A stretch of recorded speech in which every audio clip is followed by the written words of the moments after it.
Praise the lord. ક્રિસ્મા વાલા ભાઈએ તથા બહેનો, દિવ્ય અને દિવ્ય સંદેશમાં તમારું સ્વાગત છે. નવેમ્બર 12મી તારીખ આ સંદેશ સાંભળવા તમારા સૌ માટે વિશે પ્રાર્થના કરું છું. તમારા બાઇબલ લેલો, પ્રભુના વચન સાંભળીએ. લોકનો ગ્રંથ 17મો અધ્યાય 11થી 19મી કલમ સુધી. યરુશલેમ જતા ઈસુ સમરૂન અને ગાલિલની વચ્ચેની સરહદ પર થઈને નીકળ્યા. તેઓ એક ગામમાં દાખલ થતા હતા. એવામાં 10 કોઢિયા તેમની સામે મળ્યા. તેમણે થોડે દૂર ઊભા રહીને બૂમ પાડી કહ્યું, ઓ ઈસુ, ઓ ગુરુજી, અમારા ઉપર દયા કરો. તેઓને જોઈને ઈસુએ કહ્યું, જઈને તમારું શરીર પુરોહિતોને બતાવો. અને તેઓ જતા હતા, ત્યાં જ રસ્તામાં તેઓ સાજા થઈ ગયા. પોતે સાજો થઈ ગયો છે એ જોઈને તેઓમાંને એક જણ મોટેથી ઈશ્વરના ગુણગાન ગાતો પાછો ફર્યો અને ઈસુને લાંબો થઈને પગે લાગીને તેમનો આભાર માનવા લાગ્યો. હવે એ માણસ સમરૂની હતો. આ ઉપરથી ઈસુએ કહ્યું, 10 સાજા નહોતા થયા, બાકીના 9 ક્યાં છે? આ એક પરદેશી સિવાય બીજા કોઈને પાછા આવીને ઈશ્વરના ગુણગાન કરવાનું સૂચ્યું નહીં. પછી તેમણે પેલા માણસને કહ્યું, ઉઠ અને તારે રસ્તે પડ, તારી શ્રદ્ધાએ તને સાજા કર્યા છે. આ પ્રભુની વાણી છે, તે આપણો આધાર છે. ક્રિસ્મા ભાઈ બહેનો, કૃતજ્ઞતા, ગ્રેટિટ્યૂડ, આભારી, એક બધા ગુણોમાં એક અદ્ભુત ગુણ છે, એક સંસ્કાર છે. એ આનંદની વાત છે. જે અદ્ભુત બાબત થયું એ કબૂલ કરે છે, એ ખુશ વ્યક્ત કરે છે. ક્રિસ્મા ભાઈ બહેનો, પ્રભુ ઈસુના જમાનામાં કોઢ બહુ ભયંકર બીમારી. જેને કોઢ થયું હોય, શારીરિક રીતે વેદના, માનસિક રીતે વેદના, ધાર્મિક રીતે લોકો એવું માનતા હતા અને એવો પાપ કર્યા હોય એના લીધે થયું. એવી રીતે એ લોકો વેદના ઉપર વેદના અનુભવતા હતા અને ઘરેથી બહાર, ગામ બહાર રહેવાનું, ફાટેલા કપડાં પહેરવાનું અને બૂંબાડતા, અશુદ્ધ કરીને દેવ બૂંબાડતા ફરવાનું હોય છે. અને પ્રભુ ઈસુ જતા હતા ત્યારે થોડે દૂર ઊભા રહીને બૂંબાડી કહ્યું, ઓ ઈસુ, ઓ ગુરુજી, અમારા ઉપર દયા કરો. પ્રભુ ઈસુ એમના ઉપર દયા બતાવે છે. દયાળુ પરમ સુખી છે. હા ક્રિસ્મા ભાઈ બહેનો, પ્રભુ એમના પર દયા બતાવીને કહે છે, જઈને તમારું શરીર પુરોહિતોને બતાવો. અને તેઓ જતા હતા, ત્યાં રસ્તામાં જ બધા સાજા થઈ ગયા. અને એમાંથી એક જણ પાછો આવે છે.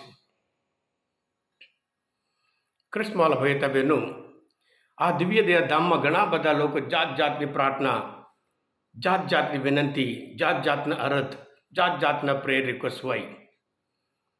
બધા વિશ્વાસ સાથે આવે છે.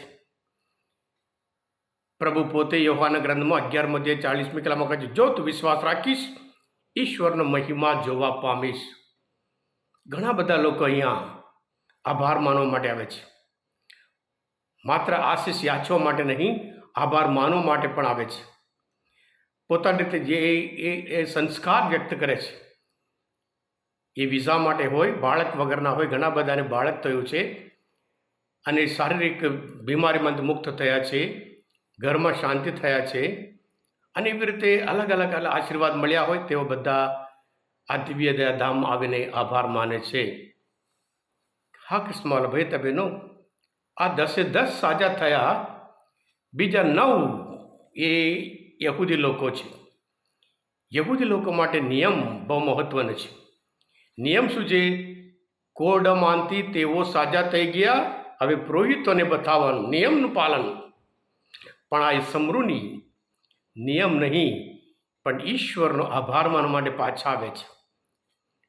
હા ક્રિસ્મા ભાઈ બહેનો, જૂના કરારમાં પણ આપણે જાણીએ છીએ, મરિયમ બડબડાટ કર્યો અને એના લીધે એના શરીરમાં કોઢ પછી એ સાજા થઈ જાય છે.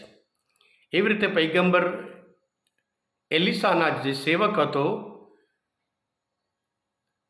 ગેહાઝન, અને એને પણ ખોટ થાય છે, જે ખોટું કર્યું એના માટે, અને એ માટે પણ એ સાજા થઈ જાય છે. આ લોકો પ્રભુ છે કોઈ દિવસ સાંભળ્યા નહીં, કોઈ દિવસ જોયા નહીં, પણ છતાં બૂંબાડે છે, ઓ ગુરુજી અમારા ઉપર દયા કરો. અને પ્રભુ એમને માત્ર કહે છે તમારું શરીર પુરોહિતને બતાવો. જતાં જતાં એમના જીવનમાં એટલો બધો આનંદ, એટલી બધી ખુશી, માત્ર શારીરિક નહીં, માનસિક રીતે, સામાજિક રીતે, ધાર્મિક રીતે.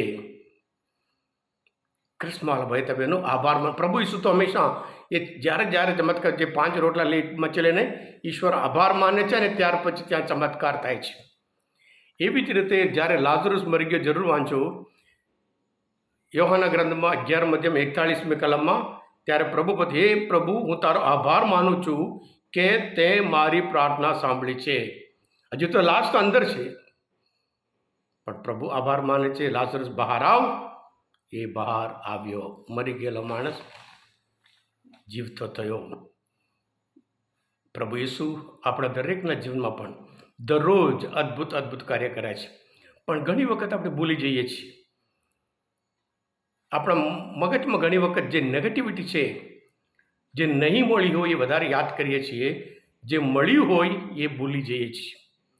એટલે આજથી આ સંદેશ સાંભળીને દરરોજ રાત્રે આ દિવસમાં 3 બાબત દરરોજ ઈશ્વરનો આભાર માનીએ. આ બાબત માટે, આ બાબત માટે, આ બાબત માટે. અને એવી રીતે આપણે વધારે હકારાત્મક પોઝિટિવ એનર્જી સાથે આપણે જીવીશું. એ બતાવે છે જ્યારે આભાર માનીએ આપણે આનંદમાં છીએ, જ્યારે આભાર ના માનીએ પણ ટેક ઇટ ફોર ગ્રાન્ટેડ, એમાં શું થઈ ગયું? પ્રભુ પૂછે છે 10 સાજા ન હોતા થયા, બાકીના 9 ક્યાં છે? આપણે હંમેશા પ્રભુનો આભાર માનવીએ. જેમ થેસલોનિકીના ધર્મશાસ્ત્ર 5મો અધ્યાય 16મી કલમમાં, સદા આનંદમાં રહો, સતત પ્રાર્થના કરતા રહો, બધી પરિસ્થિતિમાં ઈશ્વરનો આભાર માનો. આ ક્રિસ્મસ ભાઈ તબેનો આજના મનચંદર શાસ્ત્ર પર સમજવા માટે, પ્રભુ ઈશ્વરને ઓળખવા માટે, એમના શબ્દ એટલું પાવરફુલ છે એ જાણવા માટે મદદરૂપ થયા હોય. તમે પોતે દિવ્ય સંદેશ સબસ્ક્રાઈબ કરજો અને બીજા માટે પણ ફોરવર્ડ કરજો, કારણ તમે બધા આશીર્વાદિત છો, અભિષિક્ત છો. પ્રભુ ઈસુ, હું તમારામાં વિશ્વાસ રાખું છું. બોલો દિવ્ય દયાનો જય. God bless you all.